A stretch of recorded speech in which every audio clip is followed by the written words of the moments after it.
시청자 여러분 안녕하십니까? 1월 25일 목요일 굿모닝 YTN 1부 시작합니다. 먼저 주요 뉴스 보고 오겠습니다. 윤석열 대통령이 이르면 이번 달에 김건희 여사의 명품 가방 수수 논란에 대해 직접 입장을 밝힐 걸로 전해졌습니다. 윤 대통령과 국민의힘 한동훈 비상대책위원장의 갈등은 봉합 국면에 접어들었지만 여전히 출구 전략을 두곤 의견이 분분합니다. 더불어민주당이 김건희 여사를 고리로 대여 공세 수위를 높여가고 있습니다. 오늘 국회 본회의에서 이른바 쌍특검을 다시 표결하지 않겠다는 방침을 세웠는데 여당을 향해서는 찬성 의견을 내라고 압박했습니다. 64년 만에 아시안컵 정상에 도전하는 축구대표팀이 오늘 저녁 말레이시아를 상대로 조별리그 마지막 경기를 치릅니다. 16강보단 눈앞의 승리에 집중한다는 방침인데 16강 상대로는 일본과 사우디아라비아가 유력합니다. 쿠팡 물류자회사의 제약청업체 4곳에서 일하던 화물 차주 수십 명이 운송료를 떼인 사건이 발생했습니다. 경찰은 조직적인 사기일 가능성이 큰 것으로 보고 수사에 나섰습니다. YTN이 단독 보도합니다. 우크라이나 포로 65명이 탄 러시아 수송기가 추락해 탑승자 모두가 사망했습니다. 러시아 국방부는 우크라이나가 수송기를 격추했다고 주장했는데 우크라이나는 수송기와 관련한 신뢰할 만한 정보가 없다고 밝혔습니다. 전국이 대체로 맑은 가운데 오늘도 강추위가 이어지겠습니다. 이번 추위는 내일부터 점차 누그러질 전망입니다. 첫 소식입니다. 그제 서천 화재 현장에서 윤석열 대통령과 전격적으로 만난 국민의힘 한동훈 비상대책위원장은 김건희 여사 리스크 관련 질문에 자신의 생각은 이미 충분히 말했다며 언급을 자제했습니다. 윤 대통령과 마찬가지로 민생이 목표라며 당정 단합도 강조했는데요. 하지만 갈등의 불씨는 여전하다는 분석이 많습니다. 강민경 기자가 보도합니다. 한동훈 비대위원장은 갑작스러운 서천 화재 현장 방문으로 미뤄진 국민의힘 당직자 격려 방문 일정을 하루 늦게 소화했습니다. 윤 대통령과의 갈등 배경으로 꼽힌 김건희 여사 리스크 관련 질문이 쏟아졌지만 말을 아꼈습니다. 그 여사 리스크 관련해서 입장이 변했을 제 생각은 이미 충분히 말씀드렸습니다. 명품 가방 수수 논란과 관련해 당내 비주류와 수도권 인사들의 중심으로 제기된 김 여사의 사과 필요성에 대해서도 언급을 피했습니다. 그러면 여사님의 사과 내지는 직접 입장 표명이 필요하다고 보시는지 제가 지금까지 말씀드려온 것에 대해서 제가 더 말씀드리지는 않겠습니다. 대신 민생이란 목표를 내걸며 당정 의견 일치를 강조했습니다. 제가 해온 것도 전부 다 민생을 더 좋게 만들기 위한 하나의 목표를 위해서 가는 겁니다. 대통령께서도 마찬가지고요. 김 여사 명품 가방 논란에 대해 국민 눈높이를 강조한 기존 입장은 유지하면서도 추가 확전은 피하겠다는 생각이 담긴 걸로 해석됐습니다. 하지만 또 다른 갈등 요인으로 거론된 김경률 비대위원의 거취 문제에 대해서는 사실상 선을 그었습니다. 김건희 여사를 잇따라 공개적으로 비판하고 사천 논란을 일으킨 김 비대위원의 사퇴가 출구 전략이 될 수 있다는 일각의 주장에 그런 이야기를 들은 적이 없다고 못 박은 겁니다. 총선을 앞두고 이대론 공멸이란 우려에 일단 손을 잡는 모양새를 취했지만 언제든 갈등의 불씨가 다시 점화될 수 있다는 관측이 나오는 이유입니다. 어설프게 이렇게 봉합된 것처럼 보이지만은 공천에서는 당연히 튀어나올 것이고 문제가 지금은 또 이제 김경률 회계사를 괴롭히기 위한 걸로 아마 2차전을 이어갈 겁니다. 한동훈 위원장은 민생 행보를 이어가며 표심 공략에 더 집중하겠다는 계획입니다. 김건희 여사 리스크에 대한 부정적 여론을 뚫고 총선 전에 외연 확장을 이루어낼 수 있을지 주목됩니다. YTN 강민경입니다. 윤석열 대통령이 이르면 이번 달에 김건희 여사의 명품 가방 수수 논란에 대해 직접 입장을 밝힐 걸로 전해졌습니다. 대통령실은 KBS 등 특정 언론사와의 신년 대담을 통해 국민에게 국정 운영 구상을 밝히면서 김 여사를 둘러싼 논란에 관해 직접 설명하는 방안을 유력하게 검토 중입니다. 이 같은 대담이 성사되면 앞서 검토 방침을 밝힌 제2부속실 설치나 특별감찰관 임명 등 제도적 보완 장치도 재차 언급할 가능성이 큽니다. 다만 명품 가방 수수 논란에 대해선 김건희 여사 선친과의 인연을 강조하며 접근해 몰래카메라까지 찍은 정치 공작이자 범죄 행위로서 김 여사는 피해자라는 기존 입장을 반복할 걸로 보입니다. 또 윤 대통령이 특정 방송사와의 대담으로 현안에 대한 견해를 전달하되 김 여사가 직접 나서 입장을 밝히지는 않을 전망입니다. 최근 당정 갈등의 배경으로 이른바 김건희 여사 리스크가 떠오르자 더불어민주당은 김 여사 주가 조작 의혹 등에 대한 쌍특검법을 고리로 대여 공세 수위를 높이고 있습니다. 오늘 예정된 본회의에서 재표결을 하지 않겠다는 방침을 세우고 국민의힘 한동훈 비상대책위원장을 향해서는 찬성 의견을 내라고 압박했습니다. 손효정 기자가 보도합니다.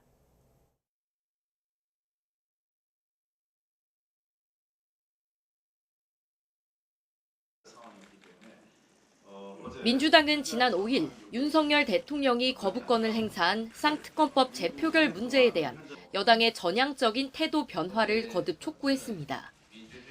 국민 눈높이에 맞추고자 했던 자세대로 찬성 의견을 밝히라며 한동훈 비상대책위원장까지 압박했습니다. 김건희 여사 명품 가방 수수 논란을 부각하며 이와 별개로 주가 조작 의혹도 특검을 통해 명백히 규명해야 한다는 겁니다. 용기 있게 카톡 지시보다는 국민의 눈높이에 맞추고자 했던 그 자세를 다시 한번 기대해 보겠습니다. 쌍특검에 대해서 찬성 의견을 내십시오. 쌍특검법이 국회로 돌아온 뒤 재표결 시점을 저울질하던 민주당은 오늘 본회의에서도 투표를 추진하지 않기로 했습니다. 윤석열 대통령이 지난주 정부로 이송된 이태원 참사 특별법에 대해 거부권을 행사할지를 먼저 지켜본 뒤 함께 대응하기로 했습니다. 시간을 벌면서 여론전 수위를 더 끌어올리려는 것으로 보입니다. 윤석열 대통령과 한동훈 비대위원장의 충남 서천 화재 현장 동시 방문을 지도부가 일제히 겨냥한 것도 같은 전략의 일환으로 풀이됩니다. 절규하는 피해 국민들 앞에서 그걸 배경으로 일종의 정치 쇼를 한 점에 대해서는 아무리 변명해도 변명이 되지 않을 것입니다. 물론 국민의힘은 야당이야말로 참사를 정쟁으로 만드는 정치 쇼를 벌이고 있다고 반박했습니다. 윤석열 대통령과 한 위원장 모두 특별 재난지역 검토와 신속한 지원을 약속했는데 정부 여당의 노력을 근거 없는 낭설로 깎아내리고 있다고 비판했습니다. 정치 쇼로 둘째 가라 하면 서러운 이재명 대표와 민주당이기에 지금 윤석열 대통령과 한동훈 비대위원장의 현장 방문이 정치 쇼로 보이는 것입니다. 쌍특검법 재표결 등을 놓고 여야의 신경전이 고조되면서 50인 미만 사업장의 중대재해처벌법 적용을 유예하는 내용의 개정안을 오늘 본회의에서 처리하는 것도 무산될 가능성이 커졌습니다. YTN 손효정입니다. 제3지대 정당인 개혁신당 이준석 대표와 한국의 희망의 양양자 대표가 어제 합당을 선언했습니다. 두 사람은 어제 국회 공동기자회견에서 서로의 비전과 가치에 동의한다며 이같이 밝히고 당명은 우선 개혁신당으로 당의 표어는 한국의 희망으로 정했다고 설명했습니다. 다가오는 4월 총선을 앞두고 활동하는 제3지대 5개 세력 가운데 합당이 성사된 건 이번이 처음입니다. 이준석 대표는 이낙연 전 민주당 대표의 새로운 미래나 민주당 탈당파 의원들이 주축인 미래대 연합 등 다른 제3지대와의 합당 가능성을 묻는 말엔 빅텐트를 이야기하며 개별 창당에 주력하는 측면이 있어 다소 의아하다며 우려를 전달하고 있다고 답했습니다. 오는 27일 중대재해처벌법의 50인 미만 사업장 확대 적용을 앞두고 오늘 국회 본회의에서 이를 유예하는 법안이 처리될지 주목됩니다. 여야는 어제 중대재해처벌법 개정안 관련 협의를 진행했지만 이견을 좁히지 못하고 오늘 오전까지 논의를 이어가기로 했습니다. 정부와 여당은 중소기업의 안전관리 준비 여력이 부족한 만큼 추가 유예가 필요하다며 개정안 통과를 촉구하고 있습니다. 반면 과반의석 더불어민주당은 확실한 후속 대책을 마련하기 위해 산업안전보건청 연내 설립 등이 선행돼야 한다며 맞서고 있습니다. 이렇게 국회 논의가 진전되지 않으면서 50인 미만 사업장에도 예정대로 중대재해처벌법이 적용될 가능성이 커지고 있습니다. 영세 기업들은 준비가 턱없이 부족하다며 법 시행을 늦춰달라고 요구하고 있고 노동계는 이미 2년을 유예한 만큼 즉시 시행해야 한다고 주장하고 있습니다. 김평정 기자입니다. 통신 배선 공사업을 하는 이 업체는 대표와 직원을 합쳐 20명밖에 없는 영세 기업입니다. 일이 몰리는 시기엔 여러 현장에서 동시에 공사를 해야 하는데 안전관리자를 따로 두기에는 인력과 예산이 부족하다고 하소연합니다. 안전관리 기준으로 그런 비용까지 반영이 된 그런 공사가 돼줘야 되는데 그거 없이 무조건 지금 처벌법 시행하겠다 하는 얘기는 처벌을 위한 법적 기준을 마련하는 것밖에 더 되느냐. 해당 업계에서는 제휴의 가능성을 믿고 제대로 준비를 하지도 못했다며 제휴회를 요구하는 목소리가 높습니다. 법률의 즉각적인 시행으로 처벌을 강화하는 것보다는 유예 기간을 통해서 보다 많은 정부 지원과 사업장 수수로 개선 방안을 찾도록 하는 것이 재해 예방을 위한 가장 현실적인 방향입니다.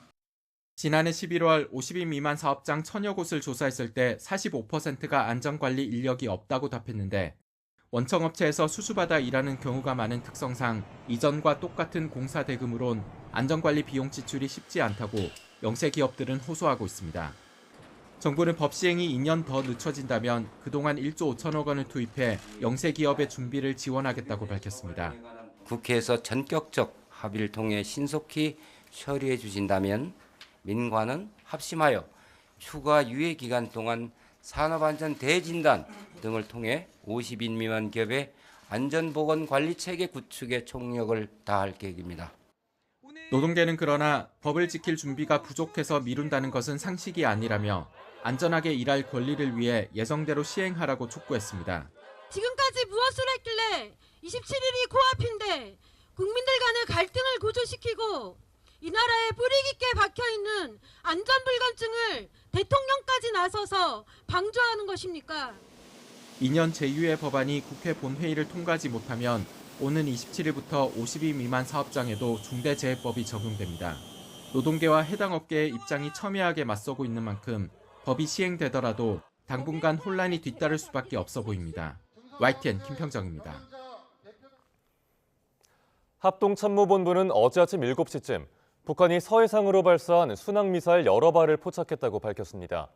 합참은 현재 북한이 발사한 순항미사일의 세부 재원 등을 한미 정보당국이 정밀 분석하고 있다며 이같이 전했습니다.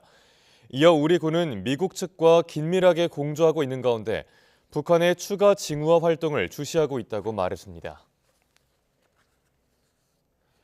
미국 정부는 북한의 최근 순항미사일 발사와 관련해 한국에 대한 방위 공약이 굳건하다는 입장을 재확인했습니다.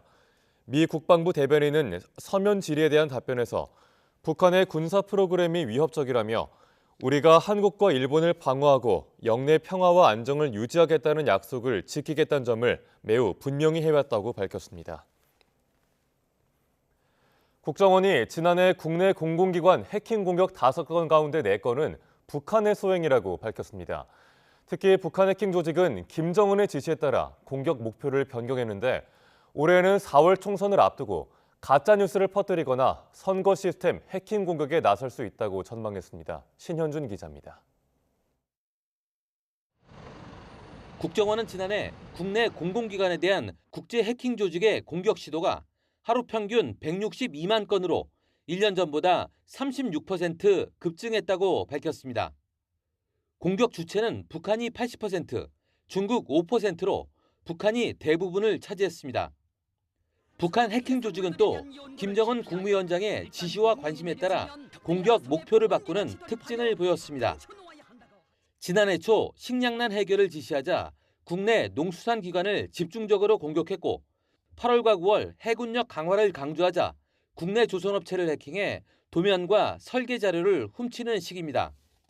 해군 무장장비 현대화 실현에 더욱 박차를 가하여 해군의 현대성과 전투 능력을 획기적으로 제고하는 데서 나서는 지난해 10월엔 무인기 생산 강화 지시에 발맞춰 국내 기관에서 무인기 엔진 자료를 수집한 사례도 확인됐습니다.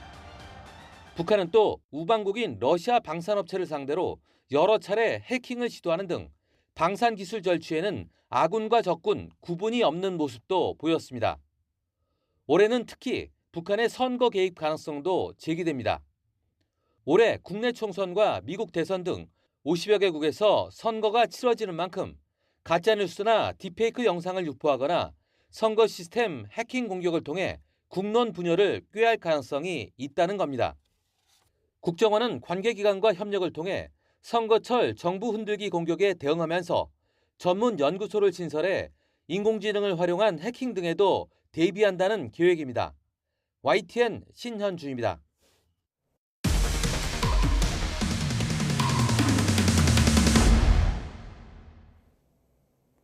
쿠팡 물류자회사의 제하청 업체 4곳에서 일하던 화물차주 수십 명이 운송료를 떼인 사건이 발생했습니다. 경찰은 가족과 지인을 바지 사장으로 내세운 조직적인 사실을 의심하고 수사에 착수했습니다. 윤상훈 기자가 보도합니다. 화물차주 송모 씨는 지난해 거드 유통 플랫폼 쿠팡의 물건을 배송하는 업무를 맡았습니다. 일주일에 한 번 집에 겨우 들어갈 정도로 일이 고됐지만 1,300만 원에 달하는 월급을 보며 버텼습니다. 그런데 송 씨가 속한 화물 운송업체가 돈을 주지 않고 갑자기 잠적하면서 2달치 임금 2,600만 원을 고스란히 떼었습니다. 머리가 띠 해주면서 아무것도 안 써서 왜냐면 제가 다다리고 갚아야 될 돈도 아리케 많은데 나갈 돈도 많은데 이걸 갑자기 어디서 구하지? 뭐 은행이나 카드권에서 전화 재촉 전화 계속 오고. 이 업체를 포함해 다른 곳에서 일하던 화물차주들도 지난해 상반기 비슷한 방식으로 운송료를 받지 못했습니다. 지금까지 확인된 피해자만 60여 명, 피해 금액은 2억 원에 이릅니다. 아직 드러나지 않은 피해 사례까지 생각하면 규모는 더 커질 수 있습니다. 이번에 운송료 먹튀 사태를 일으킨 화물운송법인은 모두 4곳. 쿠팡의 물류 전문 자회사 쿠팡 로지스틱스 서비스의 제하청 업체들입니다. 경찰 조사 결과 4개 법인의 실질적인 운영자는 40대 김모 씨 한 사람인 것으로 밝혀졌습니다. 경찰은 김 씨가 가족과 지인을 바지 사장으로 내세워 조직적으로 화물차주들의 임금을 가로챘다고 의심하고 있습니다. 계획적으로 한 게 뭐냐면은 법인을 여러 개 세워가지고 대표자를 계속 바꾸면서 그 사기 수법을 친구가 돌리면서 계속. 경찰은 쿠팡 CLS 제하청 업체 4곳의 실질적인 운영자 김모 씨를 불러 조사하는 등 사기 혐의로 수사하고 있습니다. YTN 윤성훈입니다.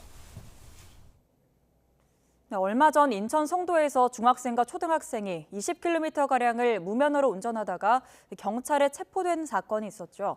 당시 소셜미디어에서 실시간으로 방송까지 하다가 덜미를 잡혔는데요. 이번엔 남의 집 초인종을 누르고 도망가는 걸 생방송한 걸로 확인돼 최근 물의를 빚고 있습니다. 유서현 기자가 보도합니다. 새벽 시간 10대로 보이는 남성이 SNS로 라이브 방송을 합니다.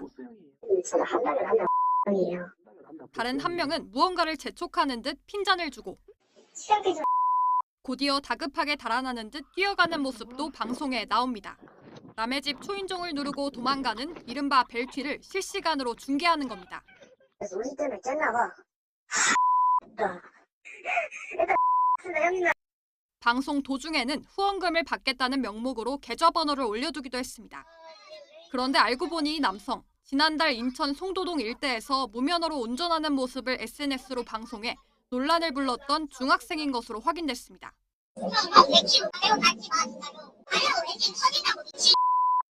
A군은 당시 경찰 조사에서는 친구들에게 자랑하고 싶어 범행했다고 진술했습니다.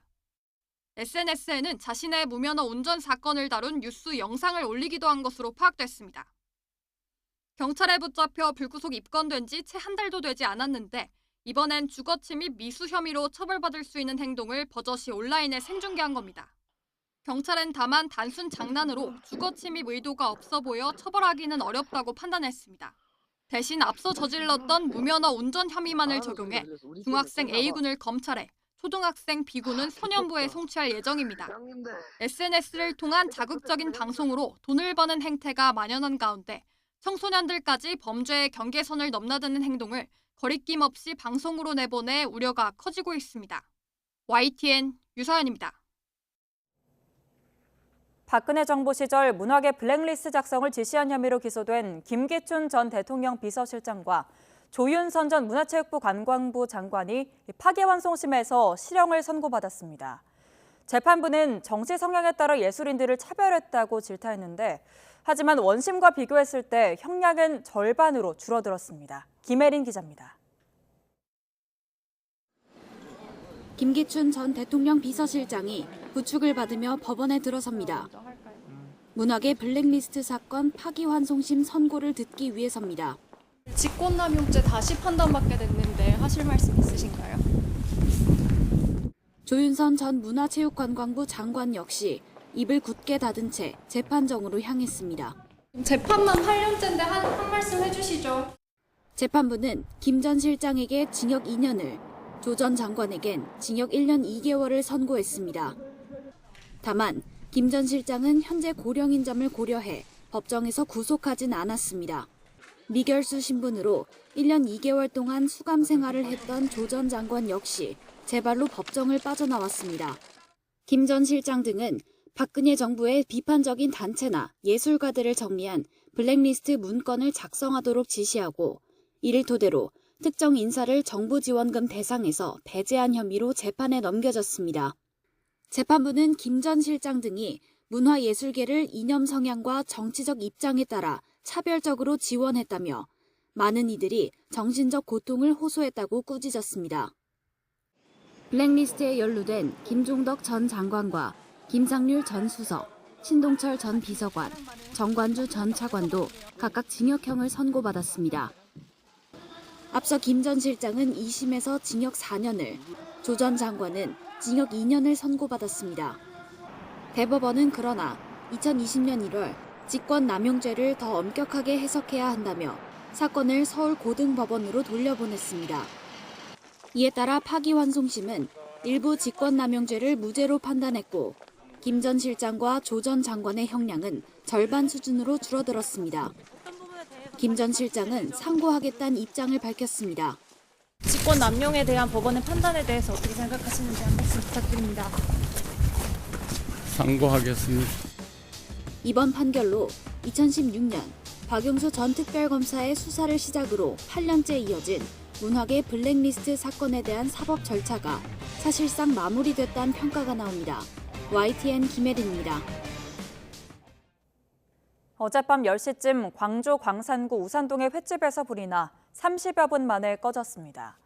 이 불로 다친 사람은 없었지만 주민 20여 명이 대피했습니다. 소방당국은 주방에서 불이 시작된 것으로 보고 정확한 화재 원인을 조사하고 있습니다. 어젯밤 9시 50분쯤 경기도 광주시 역동의 사거리를 달리던 SUV 차량에서 불이 났습니다.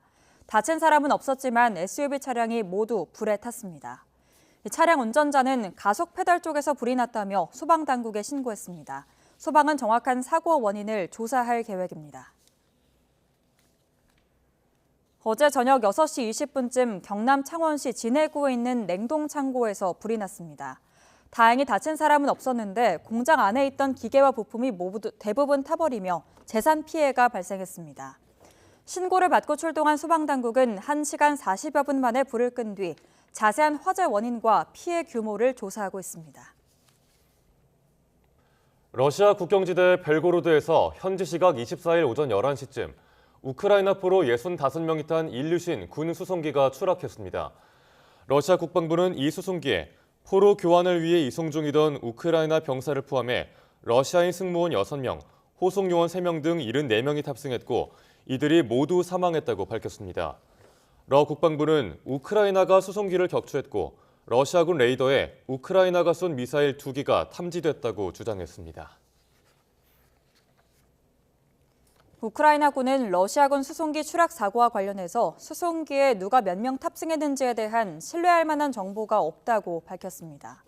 우크라이나군은 24일 사고 발생 8시간 만에 발표한 성명에서 오늘 포로 교환이 예정돼 있었던 것은 맞다며 이같이 전했습니다.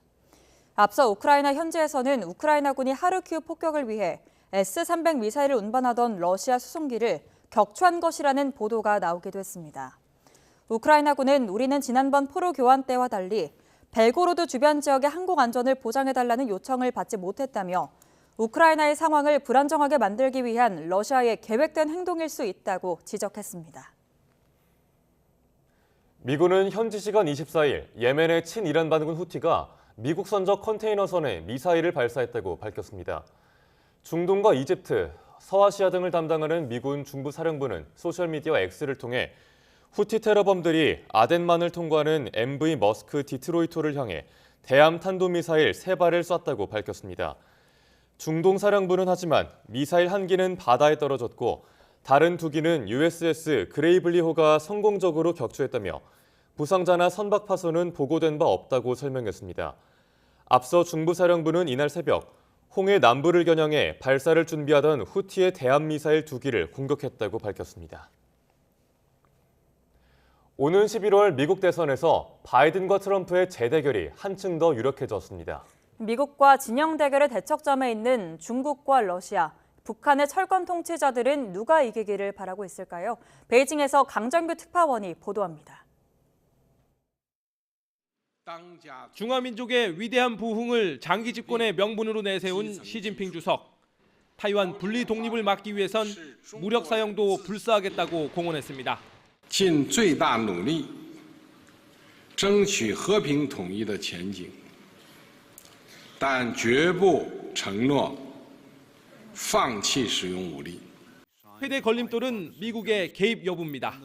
Would U.S. forces defend the island? Yes, if in fact there was an unprecedented attack.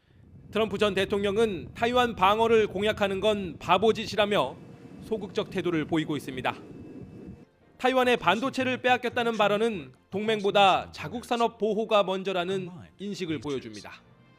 중국 내부 결속 측면에서도 점잖게 옥죄는 바이든보단 차라리 시끄럽게 때리는 트럼프가 낫습니다.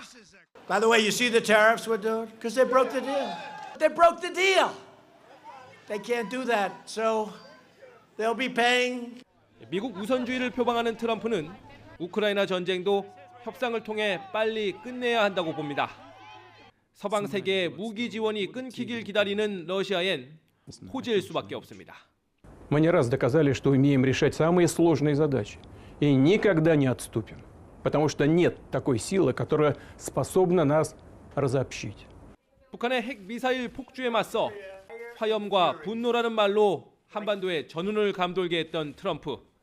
정작 김정은과 대등하게 만나 핵무력의 정치적 완성을 만들어준 장본인이었습니다.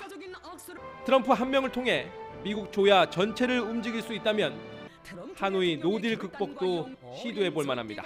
우리 가파와 나와 사이에 존재하는 그런 훌륭한 관계가 아니라면 아마 이 하루 만에 이런 상봉이 전격적으로 이루어지지 못했을 거라고. 체제를 떠나 한 사람에게 권력이 집중되는 스트롱맨들의 시대가 재현될 경우 한반도를 비롯한 국제 정세는 또 한 번 요동칠 걸로 보입니다. 베이징에서 YTN 강정규입니다. 일본은 올겨울 최강한 파와 폭설이 덮치면서 대규모 교통차질과 함께 곳곳에서 사고도 잇따르고 있습니다. 특히 강진 피해 지역인 노토 지역에 많은 눈이 내리면서 추가 피해가 우려되고 있습니다. 도쿄에서 김세호 특파원이 보도합니다. 한치 앞을 보기 힘들 만큼 많은 눈이 쏟아지는 가운데 차량들이 위태롭게 도로를 달립니다. 두텁게 쌓인 눈으로 마을 곳곳은 차도와 인도의 구분조차 어렵습니다. 눈이 잔뜩 쌓여있는 고속도로 위에는 차들이 길게 늘어선 채 오도 가도 못합니다. 제설 차량이 분주히 움직이며 눈을 치우지만 좀처럼 길이 트일 기미는 보이지 않습니다. 일본 서쪽 해안 지역을 중심으로 올겨울 가장 강력한 한파와 함께 많은 눈이 이어지고 있습니다. 24시간 동안 적설량은 니가타현 80cm, 토호쿠 지역은 70cm, 간토 고신 60cm, 홋카이도 50cm 등입니다. 특히 주요 고속도로와 국도 곳곳에서 차들이 수킬로미터에 걸쳐 갇히는 사례가 잇따르면서 연료가 바닥나 탑승자들이 고립될 위험도 있습니다.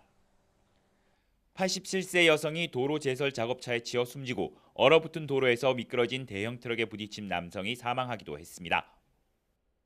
강진 피해를 입은 이시카와현 노토반도에서도 피난민들은 한층 더 고된 생활을 이어가고 있습니다.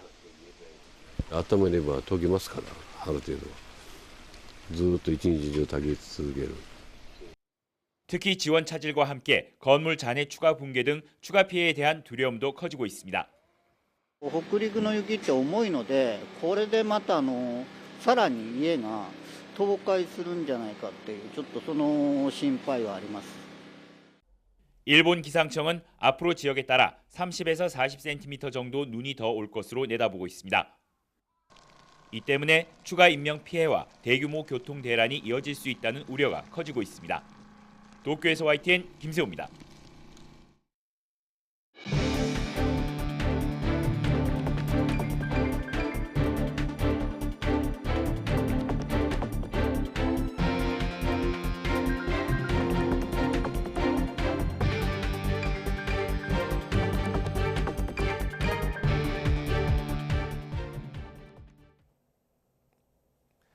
국민의힘 한동훈 비상대책위원장이 명품 가방 수수 논란 등 김건희 여사 문제에 대해 자신의 생각은 이미 충분히 말씀드렸다고 말했습니다. 한 위원장은 어제 국회 출근길에 기자들과 만나 김 여사 리스크에 대한 입장 변화 여부 관련 질문이 나오자 지금까지 말씀드린 것에 더해 더 말하진 않겠다며 이같이 밝혔습니다. 윤석열 대통령과의 갈등을 해소할 출구 전략의 하나로 김경률 비대위원의 사퇴가 거론되는 데 대해선 그런 얘기를 들은 바 없다고 말했습니다. 한 위원장은 그러면서 정치의 핵심은 민생이고 자신이 해온 것들도 전부 민생을 개선한다는 목표를 위한 거라며 대통령도 마찬가지라고 덧붙였습니다. 더불어민주당은 최근 여권 내에서 불거진 윤석열 대통령과 한동훈 비대위원장 간 갈등 양상을 통해 대통령실에 불법적 공천 개입 시도가 있었던 게 드러났다고 주장하며 윤석열 정권 관건선거 저지 대책위원회를 구성했습니다. 민주당 박성준 대변인은 어제 비공개 최고위원회의에서 이 같은 내용의 안건이 의결됐다고 밝혔습니다. 대책위 위원장으로는 서영교 최고위원이 임명됐고 국회 법사위 야당 간사인 소병철 의원이 대책위 부위원장을 맡았습니다. 박 대변인은 이와 별개로 당 법률위원회 차원에서 윤 대통령을 정치적 중립 의무 위반으로 고발하는 방안도 검토하고 있다고 덧붙였습니다. 이준석 대표가 이끄는 개혁신당과 더불어민주당 출신 양향자 의원의 한국의 희망이 합당을 선언했습니다. 5개의 제3지대 세력 가운데 첫 통합 사례인데 이낙연 전 민주당 대표와 민주당 탈당파가 주축인 신당도 통합 논의에 속도를 내고 있습니다. 보도에 이준엽 기자입니다. 양당제의 틀을 깨겠다며 제3지대로 뛰어든 세력 가운데 처음으로 손을 맞잡은 건 이준석 양향자 대표였습니다. 서로의 비전과 가치에 동의한다며 총선을 70여일 앞두고 한 배를 타기로 결정했습니다. 오늘보다 나은 내일이 되려면 과학기술 선도국가가 되어야 하기 때문입니다. 개혁신당이 한국의 희망입니다. 한국의 희망이 개혁신당입니다. 통합신당의 당명은 이준석 대표의 개혁신당으로 당의 표어는 양향자 대표의 한국의 희망으로 일단 정했습니다. 자연스레 관심은 다른 제3지대 세력과의 추가 합당으로 쏠렸는데 이준석 대표는 신경전을 예고했습니다. 이낙연 전 민주당 대표의 새로운 미래와 민주당 탈당파가 주축인 미래대연합이 합당보다는 개별적인 창당 작업에만 정신을 쏟는 것 같다고 지적한 겁니다. 제가 약간 의아하게 생각했던 지점은 빅텐트를 얘기하시면서도 각자 개별적인 창당 분위기에 너무 주력하시는 것이 아닌가. 실제로 민주당에 뿌리를 둔 이낙연 전 대표와 민주당 탈당파 의원들은 공동 창당까지 염두에 두고 막바지 협상을 벌이고 있습니다. 뜻이 맞는 세력끼리 먼저 합친 뒤 다른 세력과 통합을 모색하는 이른바 중텐트론입니다. 총선에 나가지 않겠다고 공언했던 이낙연 전 대표는 구심력 확보와 영향력 극대화를 위해 출마 가능성을 열어두는 등 세력화에 속도를 내고 있습니다. 광주 시민을 비롯해서 좀 더 많은 분의 의견을 듣고 저도 더 깊게 생각해서 결론을 내리겠습니다. 여기에다 금태섭 대표의 새로운 선택도 설 연휴 전후 늦어도 2월 중순까진 빅텐트를 세우겠다며 세력 간 소통 행보를 이어가고 있습니다. 그러니까 2월 중순 정도 시점으로 좀 생각하고 있는데 이번 주 다음 주가 좀 논의가 속도가 빨라지는 형국이다. 제3지대 세력 통합이 가시적인 성과를 내기 시작하면서 빅텐트 성사 여부에도 관심이 쏠리고 있습니다. 하지만 세력마다 지지 기반과 가치가 다른 만큼 본격적인 논의 과정에서 적잖은 진통이 예상됩니다. YTN 이준엽입니다. 올 2학기부터 전국 초등학교 1학년은 누구나 등교 시간 전후에 늘봄학교를 이용할 수 있고 2026년까지 모든 초등학생 대상으로 늘봄학교가 확대됩니다. 학부모의 양육 부담뿐만 아니라 교사들의 업무 부담도 덜기 위해 별도의 전담팀을 꾸리기로 했습니다. 신지원 기자가 보도합니다. 올해부터 전국 초등학교 1학년 학생 누구나 방과 후 늘봄학교에 참여할 수 있게 됩니다. 1학기에는 전국 2,000개교, 2학기부터는 전국 모든 학교에서 방과 후 2시간씩 예체능이나 놀이 교육을 무료로 제공하는 겁니다. 이에 따라 초등학교 1학년이 학교에서 집에 돌아오는 시간을 오후 3, 4시까지 늦출 수 있습니다. 국가가 책임지는 교육 돌봄으로 출생률 반등의 계기를 반드시 만들겠습니다. 초등학교 방과 후와 돌봄을 통합하고 개선한 늘봄 학교를 전국에 도입하겠습니다. 내년에는 초등학교 2학년까지 확대하고 2026년에는 모든 학년이 오전 7시부터 저녁 8시까지 늘봄 학교에 참여할 수 있도록 추진할 계획입니다. 0세부터 5세까지 이르는 영유아 돌봄도 국가가 책임지기로 했습니다. 이를 위해 오는 3월부터 전국 모델학교 30개교에서 유치원과 어린이집 공동교육과정을 시범 운영할 방침입니다. 다만 수요를 예측하기 어려운 상황에서 충분한 인력과 예산 확보가 문제입니다. 경력 단절을 막기 위해 육아휴직을 번갈아 쓰고 영유아 때부터 어린이집을 보내며 유지했던 직장이었는데 돌봄에 떨어질 줄은 예상하지 못했습니다. 돌봄 추첨이 대학 입시보다 더 어렵다는 말이 있더군요. 아이들에게 양질의 교육을 제공할 수 있을지 우려하는 목소리도 나옵니다. 교육부에서 모든 역할을 다 하려고 하다 보니까 지자체의 그런 역할은 조금 더 희석되는 것이 아닌가. 좀 다양하거나 질 높은 그런 방과 후 프로그램을 제공하기는 어려워지지 않을까 이런 우려도 들어요. 교육부는 학부모와 교사의 부담은 덜고 교육의 질은 높이기 위해 분야별 전문기관과 연계하고 별도 전담 인력을 운영한다는 방침입니다. YTN 신지원입니다. 윤석열 대통령은 사교육비를 줄이고 저출산에 대응하기 위해선 올해부터 본격 추진되는 늘봄학교와 유보통합이 반드시 성공해야 한다고 강조했습니다. 윤 대통령은 어제 이주호 사회부총리 겸 교육부 장관으로부터 교육부 주요 정책 추진 계획을 보고받고 교육은 자유사회를 튼튼하게 떠받치는 시스템이 돼야 한다면서 이같이 말했습니다. 또 정부가 교권 보호와 학교폭력 대응, 학생 마음건강 지원 같은 제도를 올해부터 새롭게 도입하는데 학교 현장에서 확실히 변화를 체감할 수 있도록 꼼꼼히 챙겨달라고 당부했습니다. 이런 가운데 교육부의 2024년 주요 정책 추진 계획에 대해 교원단체가 보여주기식 정책이라고 지적했습니다.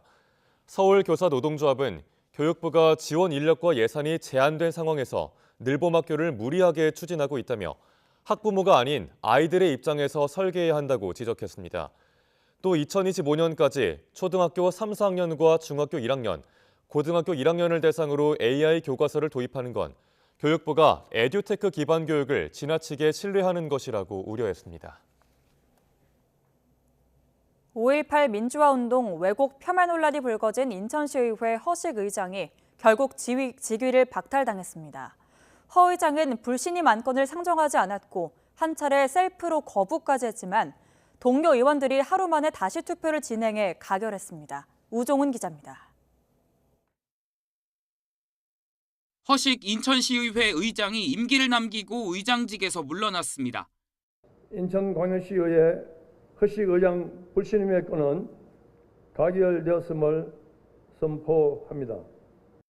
허 의장은 지난 2일 5.18 민주화운동을 왜곡, 폄훼한 내용이 담긴 언론 기사를 의원들에게 배포해 불신을 자초했습니다. 원래 하루 전 임시회 본회의에서 표결이 이루어질 예정이었지만 무산됐습니다. 동료 의원들이 낸 안건이 위법하다며 허 의장이 직권으로 상정을 셀프 거부했기 때문입니다.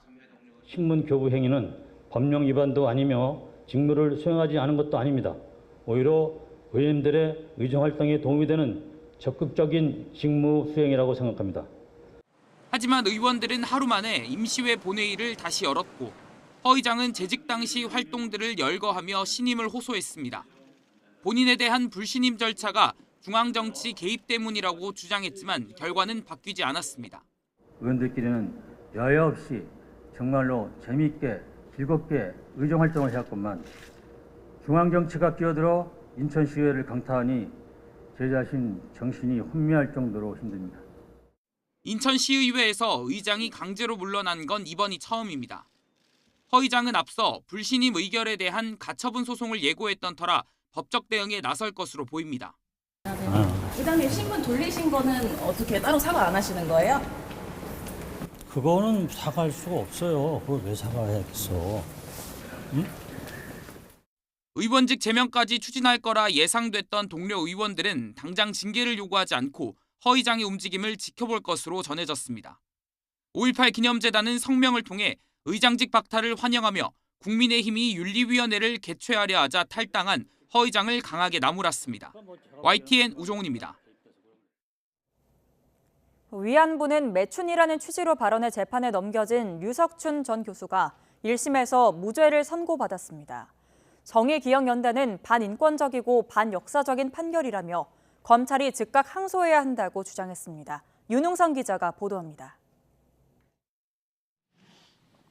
류석춘 전 연세대 교수가 논란이 된 발언을 한 건 지난 2019년 강의 도중이었습니다. 일본군 위안부가 자발적인 매춘이었다는 취지로 말한 겁니다. 위안부 피해자들의 명예를 훼손한 혐의로 4년 가까이 법정 공방이 펼쳐진 끝에 죄로 볼 수 없다는 법원의 판단이 나왔습니다. 1심 재판부는 류 교수의 발언이 통념에 어긋나고 비유도 부적절하다면서도 헌법에서 보장하는 학문의 자유는 최소한의 제한에 그쳐야 한다고 강조했습니다. 또 해당 발언이 피해자 개개인에 관한 구체적인 사실이라기보다 대학 강의 중 토론에서 밝힌 개인적 견해로 볼 여지가 있다며 처벌하기 어렵다고 봤습니다. 다만 함께 재판에 넘겨진 또 다른 명예훼손 혐의에 대해선 유죄가 인정됐습니다. 류 전 교수가 정의기억연대의 전신인 정대협이 일본군에 강제 동원당한 것처럼 증언하도록 위안부 할머니들을 교육했다는 취지로 발언한 건 허위 사실로 인한 명예훼손이라며 법원은 벌금 200만 원을 선고했습니다. 류 전 교수는 선고가 끝나자마자 억울함이 풀렸다며 환영의 뜻을 밝혔습니다. 정대협의 명예를 훼손한 혐의로 벌금이 선고된 것도 2심에서 무죄를 받겠다며 항소를 예고했습니다. 그나마 다행이라고 생각해요. 잘못됐다고 언론이 난리를 쳤잖아요. 근데 무죄가 나온 거 아니에요, 지금. 정의기억연대는 강한 유감을 표명했습니다. UN 등 국제사회에서도 인정한 일본군의 위안부 강제 동원을 재판부가 부인하는 것이냐며 학문과 표현의 자유가 인간의 존엄보다 우선할 수 없다고 비판했습니다. 역사적 사실을 부정하는 발언들이 다 옳다라고 주장하는 것이 국민적 상식에 맞지 않다라고 생각하고요. 반인권적이고 반역사적인 판결이라고 생각합니다. 같은 혐의를 받는 세종대 박유하 교수부터 류 전 교수까지 위안부 매춘 표현과 관련해 줄줄이 무죄가 선고되는 상황. 정의기억연대가 판결을 수용할 수 없다며 크게 반발하고 있는 가운데 검찰도 항소 여부를 검토하고 있습니다. YTN 윤웅성입니다. 네, 요즘 스키장을 찾는 분들이 많은데 특히 안전사고에 유의하셔야겠습니다. 최근 5년 동안 스키와 스노보드를 타다가 다치는 사고가 1,200여 건에 달하는 것으로 조사됐습니다. 황보혜경 기자가 전해드립니다. 두 손으로 스키 폴대를 잡고 조심조심 슬로프를 내려옵니다. 스노우보드 방향을 틀어보지만 중심을 잃고 엉덩방아를 찍고 맙니다. 겨울철 인기 스포츠인 스키와 스노보드를 타다 다치는 경우가 해마다 늘고 있습니다. 지난 2019년부터 지난해까지 5년 동안 한국소비자원에 접수된 스키와 스노보드 안전사고는 모두 1,230여 건. 최근 3년 동안 증가 추세인데 특히 지난해 사고 건수는 지난 2019년의 4배 수준입니다. 사고 원인으로는 미끄러지거나 넘어져 다친 경우가 전체의 90%를 넘었습니다. 스키는 주로 엉덩이나 다리 등 하체를, 스노보드는 팔이나 손과 같이 상체를 다친 경우가 많았습니다. 일반적으로 스키는 옆으로, 스노보드는 앞이나 뒤로 넘어지게 되는데요. 스노보드를 타다 뒤로 넘어져 내진탕을 입은 사례도 있었습니다. 연령별로는 스키와 스노보드 모두 20대가 가장 많이 다친 것으로 조사됐습니다. 사고를 막기 위한 기본은 슬로프에 올라가기 전 방향 전환이나 넘어지는 방법과 같은 기초 교육을 꼼꼼히 받는 겁니다. 또 스키부츠와 스키판을 연결해주는 바인딩을 비롯해 필수 장비를 철저히 점검하는 게 중요합니다. 스키의 바인딩에서 구성하고 있는 플라스틱 그리고 부츠의 플라스틱이 깨지거나 아니면 제 역할을 못할 가능성이 높아서 노후화된 장비는 점검 후에 사용하시는 것이 좋으실 것 같습니다. 무엇보다 슬로프를 내려올 때는 스마트폰과 이어폰을 사용하지 않아야 안전사고를 피할 수 있습니다. YTN 황보혜경입니다. 물가 고공행진 속에 올해 설 차례상 비용도 역대 최고치가 될 것으로 보입니다. 특히 과일과 채소류가 20% 넘게 오르며 장바구니 물가를 끌어올렸습니다. 김선희 기자입니다. 차례상에 빼놓지 않고 올라가는 사과. 전통시장 기준으로 지난해보다 무려 42%가 올랐습니다. 명절 음식에 들어가는 대파는 한 단에 4,000원으로 60%나 뛰었습니다. 공산품 가격도 올랐지만 과일과 채소류는 20% 넘게 오르며 설 물가를 끌어올렸습니다. 올해 같은 경우는 품종별 주요 생산식의 잦은 강우와 각종 병해충, 그리고 냉해 등으로 생산량이 감소해 가격이 큰 폭으로 오르게 되었습니다. 견과류와 다시마, 중국산 조기 등도 2년 연속 오름세를 보여 설 물가를 자극하고 있습니다.